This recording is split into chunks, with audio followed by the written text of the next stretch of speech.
Yes, here we are, 7 years of wisdom. It is hard to believe that it has been 7 years. We've learned so much. And what we're going to do is we're going to take all that we've learned over the last 7 years, and we're updating it, of course, and got some brand new stuff even today. And they're going to be presenting it over the summer every couple of weeks or so. And so the first one we're calling is the 7 years of success, and giving you some of the keys to what we feel like are our success. And so you can see a picture of Terry and I, what we look like when we're all dressed up, but I could not do a presentation without showing you, of course, what I look like when I'm working out on our deck here with my phone, and actually I do this all the time. And there's my famous slippers that I am wearing right now. In fact, that's pretty much what I look like right now when I'm working from home. So we love working from home, and we've got 5 acres here in the middle of a 700-acre reserve. Flowers, trees. You can see the beautiful Japanese maple in the background. Terry's been out there playing today. So, but this is what a lot of people look like when they're going to work, isn't it? Isn't this amazing? You know, just look at this picture.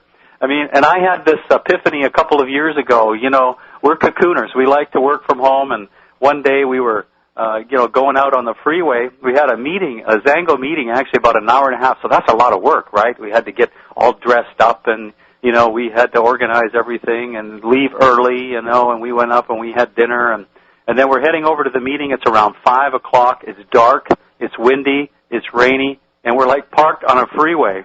You know how it goes, traffic jams.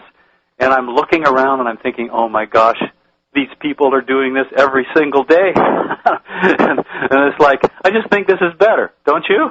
Isn't that a better way to work?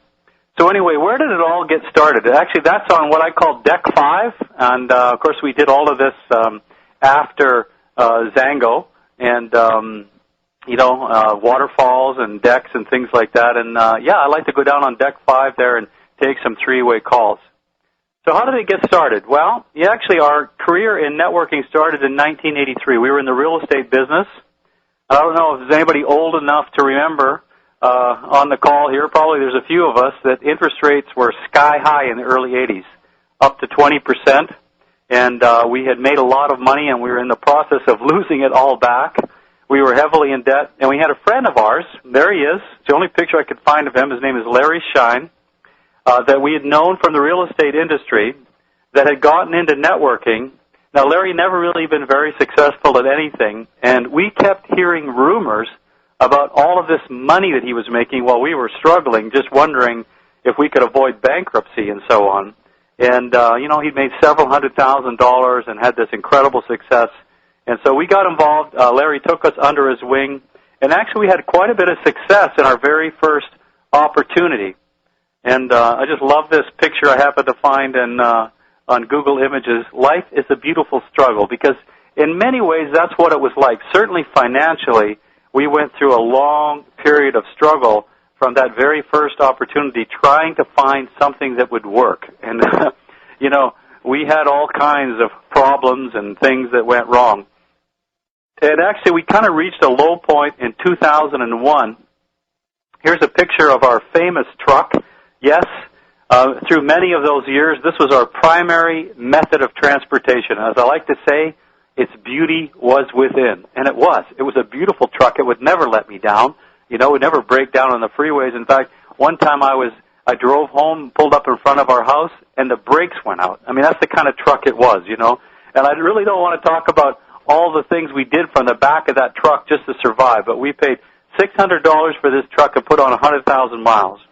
But at this point in 2001, I really was fed up. We were facing more financial problems. Terry had some challenges with her health and things back, and we were like getting the double whammy here. And I just got fed up, and this is really where I see our whole life changed, at least from a business standpoint.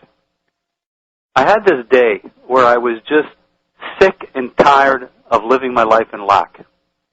And it was like an epiphany, if you will. I recognized that most of my life, my daily life, was worrying about money and thinking about money and concerned about paying bills.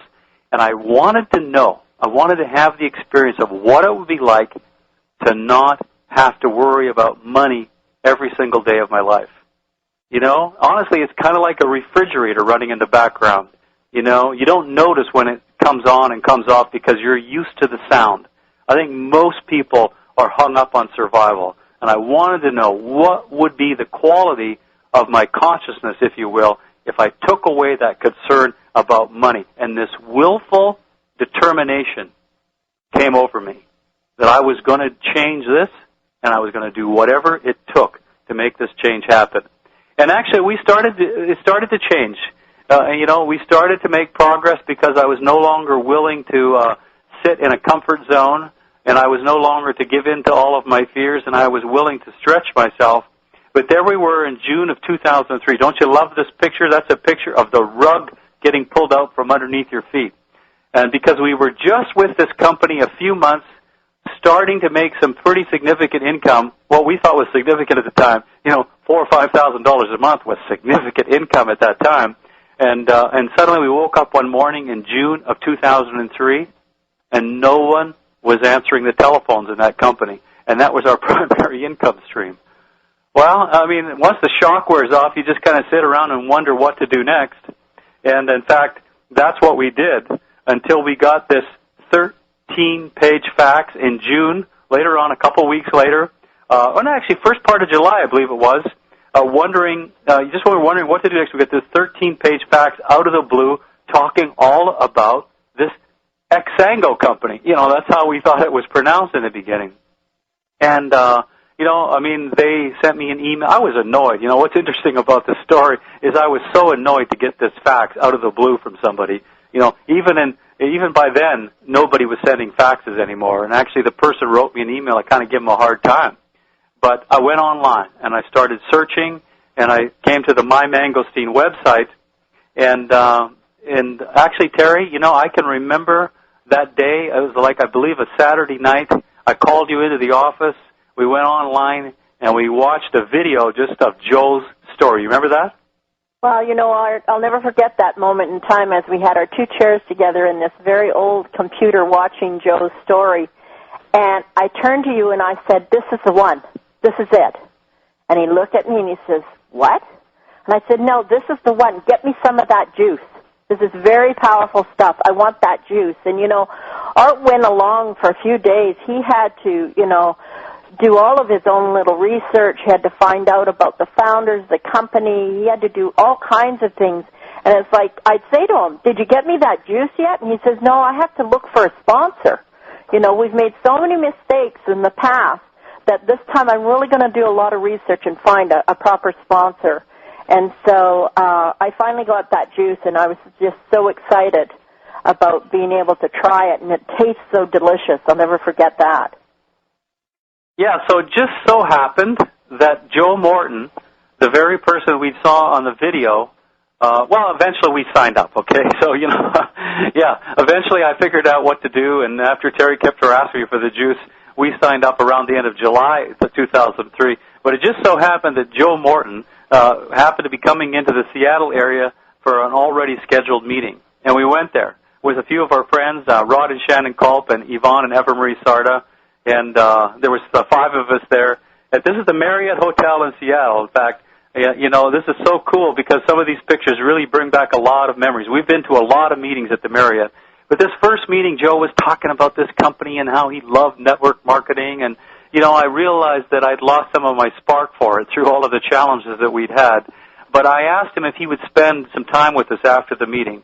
And we went in, actually, this is where we went, right in this lounge here, kind of in here in this corner table over there. We sat there with him for about an hour and a half after the meeting and just asking him, of course, first of all, in all the 20-plus years that we'd been working from home at the time, I had never once sat down with the founder of a company in a casual conversation or even a personal conversation or even a top executive. And here we were the very first night. I was so impressed with that, Terry, and I know you really had a lot of fun that night as well.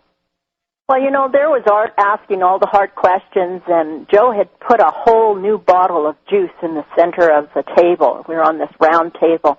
And I remember the little waitress gal, she brought all little glasses, and everybody had their nice little ounce, and I said, well, that's great, but I know that my body really needs this juice. And for some reason, and I didn't really realize, I kept pouring it in my glass, and I kept drinking it. Well, lo and behold, if as 45 minutes went by to maybe an hour, I had drank most of that bottle. There was only a quarter of the bottle left, you guys, and I said, Terry, why would you do that? Your body is so sensitive, like you know not to do stuff like this.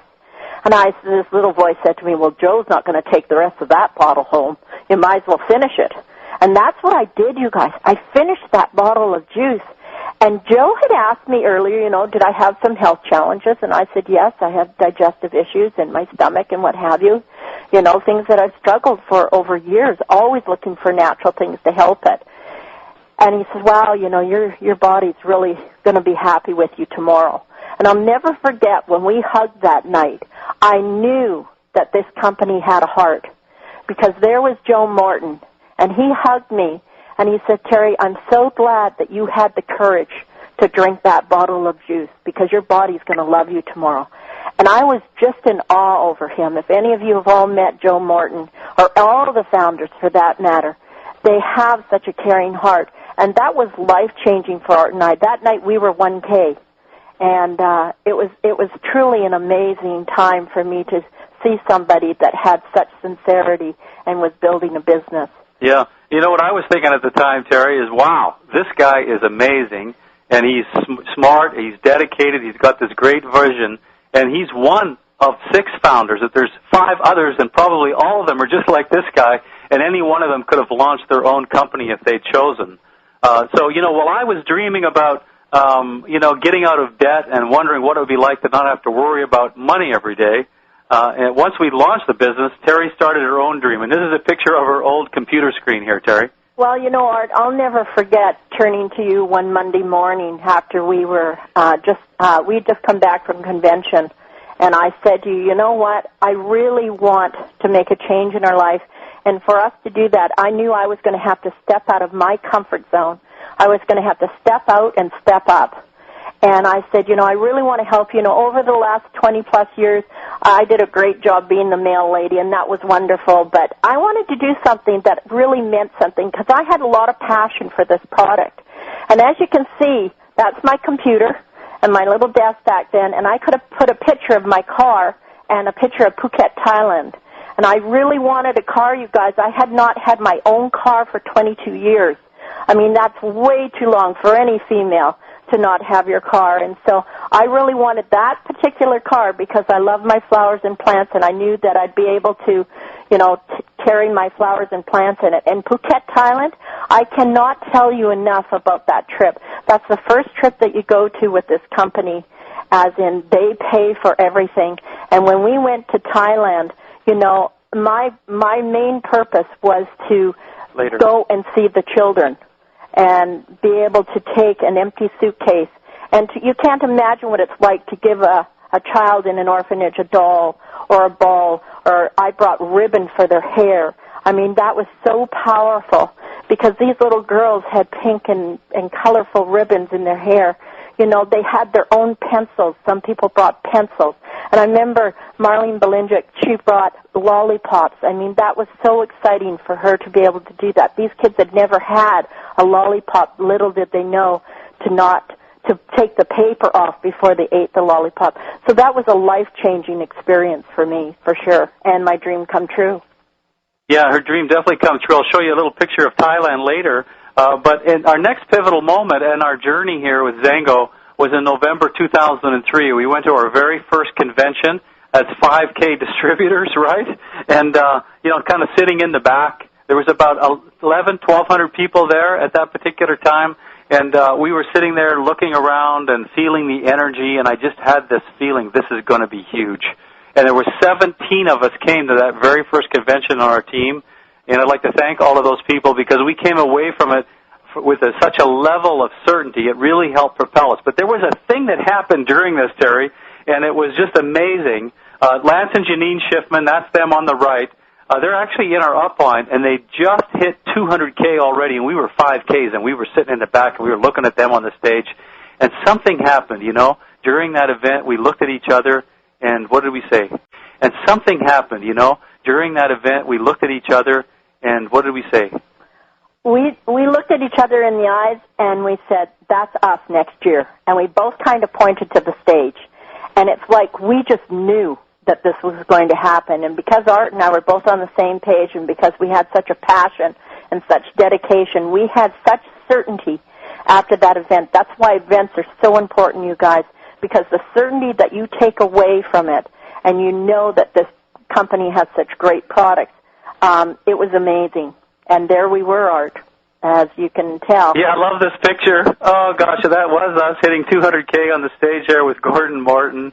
And, yeah, you know, considering where we'd come from, all we'd been through in our life, the 200K was absolutely an exhilarating moment. And that's the part, really, where life-changing income really happens. You can get, you know, 200K was pivotal for us.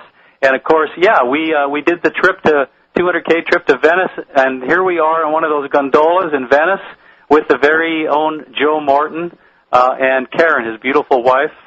So that was a phenomenal trip. And actually, also in that trip, we went to Heidelberg, Germany, and raced some sports cars. This is the kind of founders that we have. They dream about things to do for us and with us. That they had a dream of taking their leaders out on expensive sports cars. And here I am getting ready to get into this Porsche, and that's a whole other story. So, yeah, and Terry, there you are. There's that picture of the Mangosteen Resort and Spa. And at the bottom with us there, right at the spa, is Rod and Shannon Culp. And that was a very wonderful trip, wasn't it? And it really was, you know. It really was, you know, as you can imagine, we were met at the front with an elephant, a baby elephant, and that was very powerful. But I'll never forget the first morning, Art. We got up, and the sun was rising, and, you know, you're on a different time zone. You can't sleep, and so I can remember us running out, and there's a little, like a little walkway over the whole swimming pool, because the swimming pool went all the way around the complex. And we're there taking pictures of the sun coming up. And there's Joe Morton in the swimming pool doing laps. And he says, "Good morning, Art and Terry." And, I mean, you can't imagine what that's like. I mean, we had the whole resort just to Zango. It's the Mangosteen Resort. And all of the people there were from Zango. And so that really was truly an amazing trip for us, Art. Yeah, that was a great experience. And now, so what happened? You know, isn't it amazing? What happened? You know, how did we do this? And here's some ideas on that. First of all, we had a dream, right? We both had a dream, and we had a lot of passion for that dream. You know, they weren't the same dreams, but we had a lot of passion for them. And then we created a goal, right? And our first goal that we really strongly created was to become that 200K premier the following year. I mean, we had a goal, and they weren't quite so easily defined, but that became a very significant goal. And then we knew the power of focus, and we knew that you can't just have a dream and make a goal without focusing on it every single day. And we'd actually get up every morning, and we envision ourselves standing on that stage, what it would feel like, what it would be like to be that 200K premier. Yeah, I never forget what that was like, Art. The interesting thing about it, you know, when I started working with you hand in hand and knew that I had to do some things that, you know, I wasn't used to doing, like a conference call or a webinar or phoning people. Like, what would I say to these people? I'd say to Art. But what's so interesting is I knew that I was going to have to do some sacrifice that first year. And so what I did is I did not plant a garden that year. I did not fiddle with my flowers that year at all. I put all of that on the back burner. You know, sometimes you have to make some sacrifices.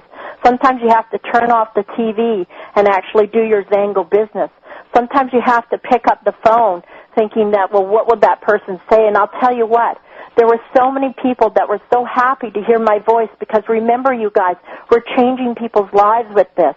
And so it's very important to be able to step out of your comfort zone. Step out of the area of where you think that, you know, what would I do? Just do it, you know. Yeah. Help people. Put them at the forefront and stop worrying about yourself because it's about helping others and you will be successful.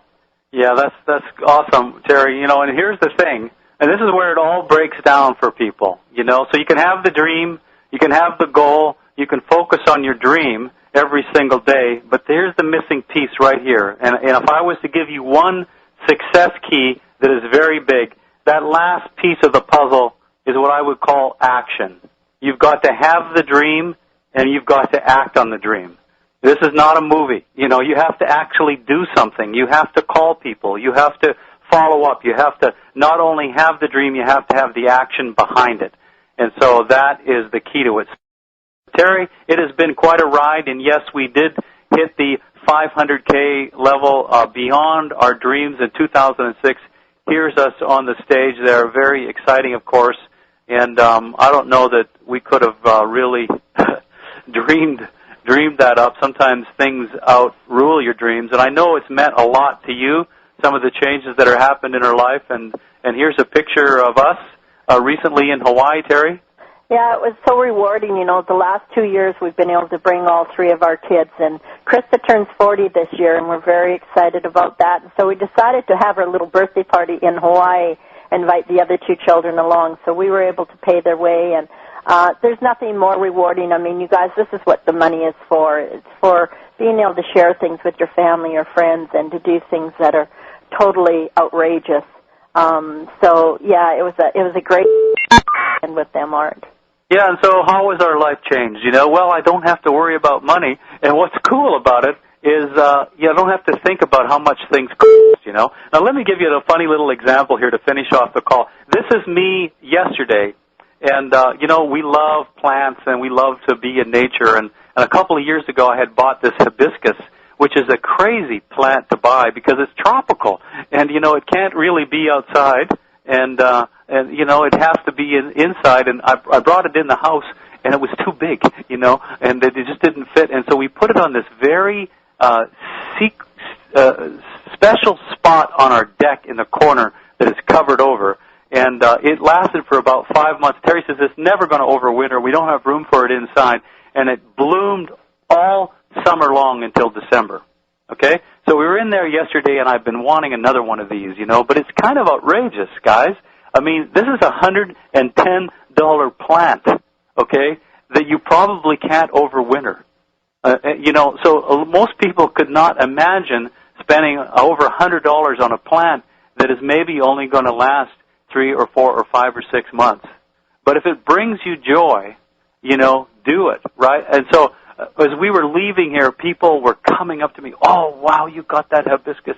I mean, everybody would have loved to have had this plant, but they didn't have the money. So it isn't the big things necessarily that change your life for me, you know, where like we got the car, you know, and Terry got her car that you saw on the screen there, and we've done all kinds of renovations, but it's the freedom to make those little decisions, those little choices every single day, you know, about buying an outrageous plant that may be only lasting for 6 months. And so, yeah, our life has completely changed. We're grateful to be involved with this great company. We're grateful for all of you. A lot of you have played your part in helping us realize our dreams, and now, honestly, we've met most of our financial dreams. You know, we're not motivated by money. We're motivated by helping other people, helping them succeed, get more freedom in their life, help them grow personally, and increase the level of joy in their life. Terry, anything you wanted to add before we finish? Well, we want all of you to fulfill your dreams like Art and I